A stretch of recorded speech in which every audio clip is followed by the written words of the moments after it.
अहिंसा तीर्थ प्रणेता,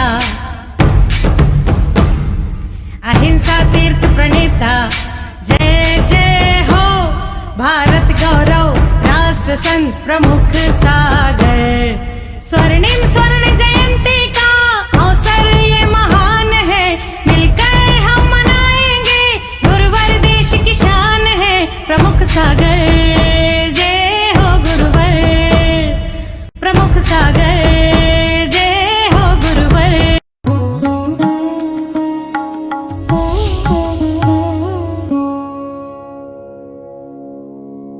ये मेरी बहुत सुंदर सी पुस्तक है कवि कल्याणक। इसमें हमने 24 तीर्थंकर भगवान की स्थितियों का वर्णन किया है और आपको आश्चर्य होगा जब ये 24 का वर्णन 24 हम जब लिख रहे थे, इन पंक्तियों को ऊपर नीचे कर रहे थे, वो स्थान और कोई नहीं, आज से 24 साल पहले का स्थान एक कलकत्ता ही है। यहीं मैंने 24 को संशोधन और संपादन किया था। और सबसे बड़ी बात, जब हम इसको संपादन करते थे तो मुन्ना भाई हमारा साथ पूरा देते थे कि महाराज इसमें ये नहीं, ये जोड़ दो, इसमें ये हटा दो, इसमें ये कर दो। तो हमने मुन्ना भाई से बोला कि ये पंक्तियाँ आज सार्थक हो गई और कहाँ कैसी पंक्तियाँ हैं, और ये पंक्तियाँ लिखने की मेरे को ज़रूरत क्यों पड़ी। मैं जब संघ में आया तो मुझे तीर्थंकरों के नाम भी नहीं मालूम थे। बस मंदिर हमारा मूल नायक पारसनाथ भगवान थे, जहाँ मेरा जन्म हुआ वहाँ भी पारसनाथ और यहाँ भी पारसनाथ, दोनों जगह पारसनाथ हैं। और आप विचार करना, वो मंदिर जहाँ मेरा जन्म हुआ वो मंदिर भी कलकत्ता वालों का है। कलकत्ता वाले हमारे सोहनलाल जी हैं, हाँ सोहनलाल जी हमारे जो बड़ा बाजार मंदिर के हैं, उनका ही इटावा में वो मंदिर है, उन्हीं के द्वारा बनाया हुआ है। तो वो मंदिर में पार्षनाथ को जानता था, भगवान के नाम नहीं जानता था। आचार्य श्री के पास जब सन्यास के लिए ऊपर आया, उन्होंने कहा पहले भगवान के नाम याद करके आओ। बहुत याद करे, करने के बाद बड़ी मुश्किल से याद हुई, 24 तीर्थंकर के नाम सुना दिए। अगले वालों ने कह दिया चिन्ह याद करके आओ। अरे मैंने कहा अब चिन्ह कहाँ से याद करें। फिर मैंने कहा अगर आगे गुरुजी फिर बोलेंगे कि भगवान के जन्म स्थान याद करके आओ, फिर बोलेंगे माता पिता के नाम याद करके आओ, तो मैंने कहा ये तो चलता रहेगा। तो मैंने अपना दिमाग लगाया। मेरे एक संस्कृत के टीचर थे, उन्होंने कहा महाराज याद करने का सबसे अच्छा तरीका है कि गा के याद करो। तो मैंने उस वक्त ये पंक्तियाँ शुरू की, बनाना शुरू की। 24 भगवान का वर्णन बहुत सुंदर तरीके से। तो आज हम नेमिनाथ का वर्णन अपन सब लोग बोलेंगे मेरे बोलने के उपरांत। सौरीपुर में जन्म लिया, गिरनार गिरी से मुक्ति गमन, समुद्र विजय के सुत थे प्यारे, शिवा देवी के सुनंदन, शंख चिन्ह है आपका प्यारा, वर्ण कृष्ण सा है भगवन, वाइस्व श्री नेमिनाथ को हम सबका सत सत बंधन, हम सबका सत सत बंधन, हम सबका सत सत बंधन। नेमिनाथ जी नेमी बने तुम, राजुल और गिरनार के, पशु किंदन सुन चल दिए तुम, भेष दिगंबर धार के, श्री बलदेव कृष्ण के भ्राता, बाल ब्रह्मचारी हो भगवन, अष्टद्रव का अर्घ चढ़ाकर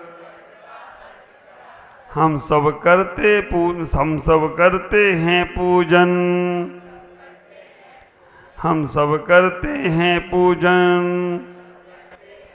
हम सब करते हैं पूजन। इस प्रकार से 24 का आपने वर्णन लिखा है, ये पुस्तक में सब है और सारी की सारी चीजें उसमें याद होती हैं। आज नेमिनाथ भगवान जो 22वें तीर्थंकर हुए, जिनका जीवन अगर देखा जाए तो कभी कोई भी तीर्थंकर युद्ध के मैदान में नहीं जाते, लेकिन नेमिनाथ भगवान एक ऐसे हुए जो जिन्होंने तीर्थंकर बनने के साथ साथ युद्ध के मैदान में भी गए। चक्रवर्ती नहीं थे, लेकिन चक्रवर्ती से भी विशेष पुण्य ख्याल करना, चक्रवर्तियों को भी युद्ध के मैदान में जाने की आज्ञा नहीं है, नहीं जाते हैं। शांतिनाथ, कुंतुनाथ, अरेनाथ चक्रवर्ती थे, लेकिन युद्ध के मैदान में नहीं गए। एक ही तीर्थंकर नेमिनाथ हुए जो युद्ध के मैदान में गए। और कब जाना पड़ गया? सौरीपुर में जन्म हुआ। इनके भाई नारायण श्री कृष्ण थे, बड़े भाई थे, और बड़े भाई को अगर युद्ध हो तो छोटे भाई को भी जाना पड़ता है। जरासंध से युद्ध हुआ। आपको आश्चर्य होगा कि महाभारत जो आप लोग आज देखते हो, इसका वर्णन हमारे जैन आगम में कहीं नहीं है। पांडवों का युद्ध हुआ, कौरवों का युद्ध हुआ, ये कहीं वर्णन नहीं है। हमारा अगर हरवंश पुराण आप देखोगे, जैन महाभारत अगर आप देखने का प्रयास करोगे, समझने का प्रयास करोगे, तो महाभारत जैसा युद्ध हमारे जैन आगम में है ही नहीं। अब आप कहोगे महाभारत युद्ध नहीं है तो हरवंश पुराण में क्या है?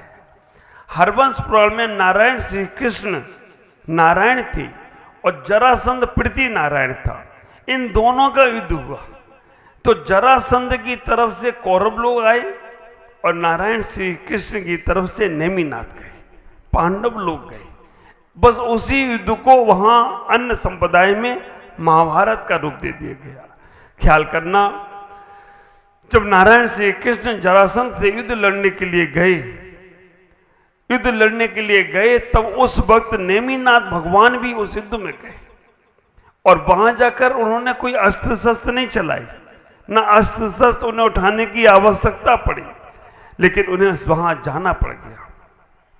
नेमिनाथ भगवान 22वें नंबर के तीर्थंकर, जिनका जन्म सौरीपुर बटेश्वर में हुआ, जो सौरीपुर बटेश्वर में ही जिन्होंने दीक्षा को धारण किया, सौरीपुर बटेश्वर में ही जिनको केवल ज्ञान की प्राप्ति हुई, उसके उपरांत उन्होंने अपने जीवन को व्यवस्थित बनाने का प्रयास किया। बचपन की घटना है। नेमिनाथ नारायण श्री कृष्ण के साथ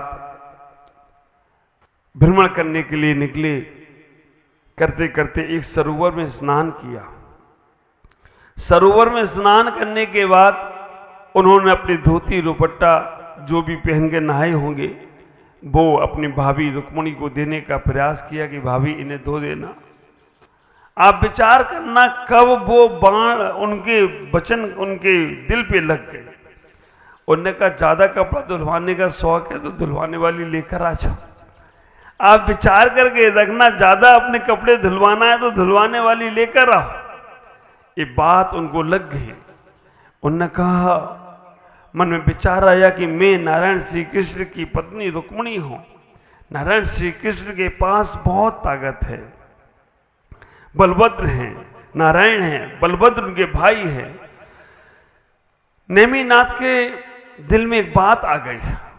उन्होंने कहा कि उनके पास ताकत है, वो सुदर्शन चक्र चलाते हैं। नेमिनाथ गए और जाकर उन्होंने आयुधशाला में वो चक्र पैर की छुगनी पे रख के चला दिया। आप विचार करके रखना, जो शंख वो मुख से फूंकते थे नारायण श्री कृष्ण, उस शंख को उन्होंने नाक की हवा से ही फूंक दिया। जब ऐसा उनको लगा कि ये क्या हुआ, नारायण श्री कृष्ण ने कहा मेरा सिंहासन हिलने वाला है। और अचानक उन्होंने इतना ही उस वक्त संकल्प किया कि इनको कैसे बैराग कराया जाए। शादी का परिचय हुआ, शादी की बातें चली, शादी विवाह की बातें हुई और राजुल के साथ इनका विवाह आपको मालूम है तय कर दिया गया। कहां, सौरीपुर से बारात लेकर जूनागढ़ तक गए और वहां पर ऐसा षड्यंत्र रचा गया। जब जूनागढ़ में पहुंचे, वहां पर देखा कि यादव गढ़ों के लिए पशुओं को बंधन में बांधा गया। आप विचार करना, नारायण श्री कृष्ण सथ वहां पर तैयारी में हैं और नेमिनाथ रथ पर दूल्हा बनकर जा रहे हैं। और दूल्हा बनकर जाते जाते अचानक उन्होंने पूछ लिया, सारथी ये तो बताओ, ये सारे के सारे पशु किसके लिए बंधे हैं? ख्याल करना। उन्होंने कहा कि ये सारे के सारे पशु किसके लिए बंधे हैं, और सारथी ने कहा कि भगवान आपकी बारात में जो लाखों अरबों लोग आ रहे हैं उनके भोजन के लिए इनको बांधा गया है। बाप रे! जैसे ही उनके मन में विचार आया कि मेरे विवाह के पहले इतने पशुओं का बलिदान होगा, उन्होंने तुरंत उसी वक्त कहा सारथी रथ रोक दो, और सारथी रथ मोड़ दो, और वहां से नेमिनाथ जूनागढ़ से गिरनार की ओर चले गए। आप ख्याल करके रखना, उन्होंने उस हिंसा का समर्थन नहीं किया, उस पाप प्रवृत्ति का समर्थन नहीं किया, उन्हें विवाह का कोई भी ऐसा विचार नहीं आया कि जिससे विवाह जरूरी है। उन्होंने संन्यास लेकर अपने मार्ग को मोड़ दिया और मार्ग को मोड़कर गिरनार की ओर चले गए। आप ख्याल करना, आजकल हम अपने जीवन में उन नेमिनाथ का वर्णन तो कर लेते हैं, नेमिनाथ को अर्घ तो चढ़ा रहे हैं, लेकिन नेमिनाथ जैसा बनने का प्रयास नहीं होता है। बहुत मुश्किल होता है कि हम कैसे वो नेमिनाथ की पूजा उपासना के साथ साथ अपने जीवन को समझने का प्रयास करें। मंदिर में भगवान के पास जाओ, आपको मेरी बात अटपटी सी लगेगी, लेकिन झटपट समझ में आए तो बहुत अच्छा होगा। मंदिर में जब भगवान के पास जाओ तो खूब अच्छा वैभव के साथ जाओ, सज धज कर जाओ, आभूषण पहन के जाओ। जब सौद्रमिंद भगवान की भक्ति करता है तो आप विचार करके रखना, भगवान की भक्ति के लिए पूरे 16 श्रृंगार करता है, उसके बाद वो मंदिर जाता है।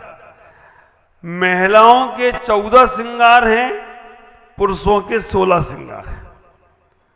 आप कहोगे कि महाराज महिलाएं कम श्रृंगार करती, पुरुष ज्यादा करते हैं। महिलाओं को श्रृंगार की आवश्यकता ही नहीं है।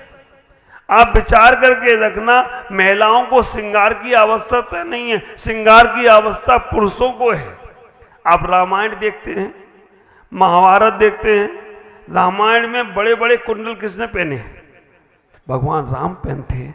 महाभारत में नारायण श्री कृष्ण पहनते हैं, महिलाएं नहीं पहनती, वो छोटे छोटे से पहनती है। कंधोनी कौन पहनता है? जनेऊ कौन डालता है?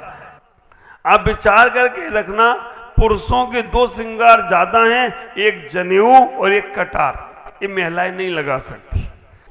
और आप विचार करना, प्रकृति ने भी इस बात को साबित कर दिया। आपने मोर और मोरनी को देखा होगा, मोर और मोरनी में श्रृंगार किसने किया? मोर ने या मोरनी ने? पंख जो है ना, वो मोर के पंख हैं, मोरनी को जरूरत ही नहीं थी पंख की। दांत होते ना हाथी को होते हैं, हाथनी को जरूरत ही नहीं है। आप विचार करके रखना, हाथी के दांत होते हैं, हथनी के नहीं। कस्तूरी पाई जाती है, हिरन को होती है, हिरनी को?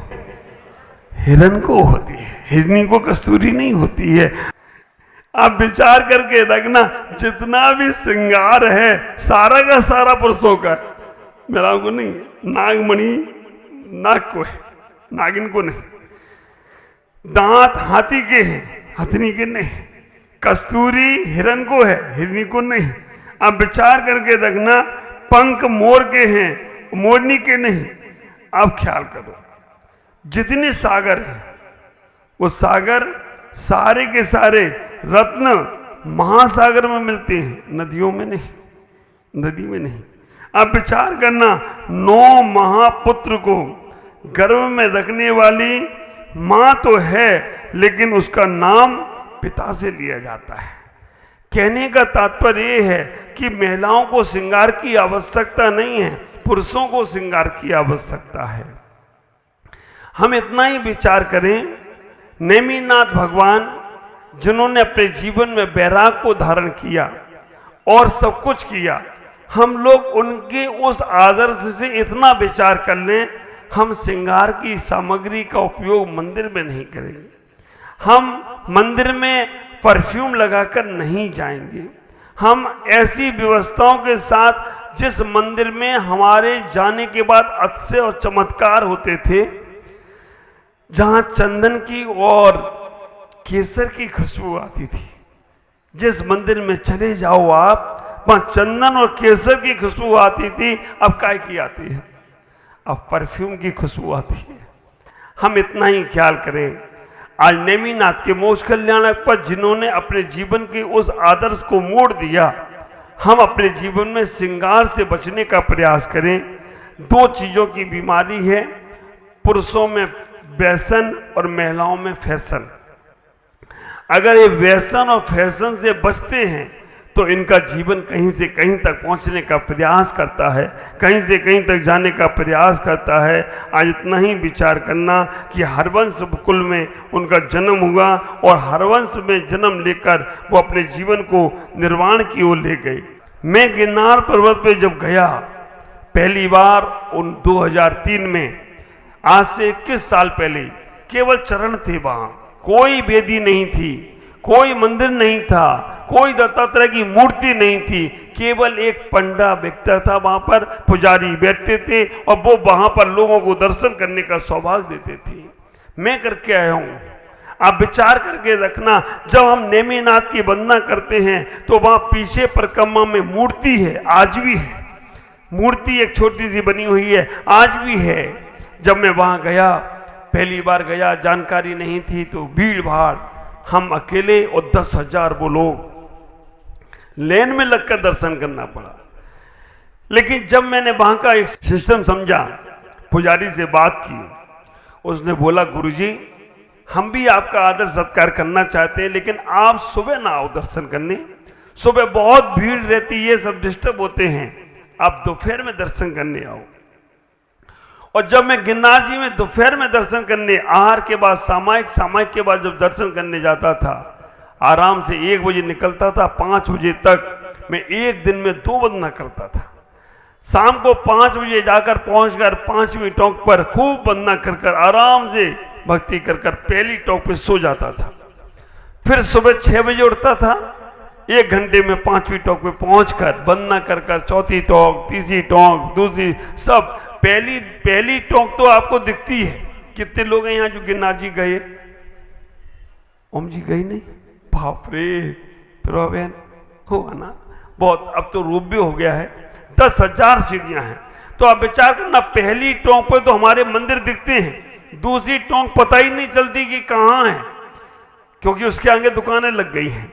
तीसरी टोंक भी मालूम नहीं पड़ती, और चौथी इतनी कठिन है, चढ़ गए तो मजे ही मजा, और नहीं तो नीचे आ ही जाओगे। अब विचार करना, 5वीं टोंक पर हमें जाना मुश्किल होता है, लेकिन जब मैं वहां गया तो हमें बहुत सब कुछ अच्छा लगा। कहीं किसी ने गड़बड़ किया तो उनके साथ गड़बड़ भी हुआ है। हमें इतना ही विचार करना है, गिरनार तीर्थ हमारा है, हम उस तीर्थ पर जरूर एक बार दर्शन करने के लिए जाएं और मन में ये भावना भाएं कि भगवान जैसे उनको मोक्ष प्राप्ति हुई है, हमें भी निर्वाण की प्राप्ति हो, हम भी उस मोक्ष पथ पर आगे बढ़ने का प्रयास करें। आज इतना ही ख्याल करेंगे, जिन पशुओं की रक्षा के लिए उन्होंने बैराग ले लिया, अगर उन पशुओं की हिंसा से कोई सामग्री, चमड़ी की बेल्ट पहनते हो आप लोग, चमड़े के जूते पहनते हो आप लोग, चमड़े के पर्स रखते हो आप लोग, या जीन्स की पैंट खरीदते हो जिसमें चमड़े का लेबल लगा है, छोड़ देना आज के दिन। अगर आप लोग श्रृंगार करते हो जिनमें हिंसा की सामग्रियां हैं, उन्हें छोड़ने का प्रयास करना, तभी तुम्हारा नेमिनाथ का कल्याणक बनाना सार्थक होगा। आज इतना ही। ओम नमः, जय गुरुदेव।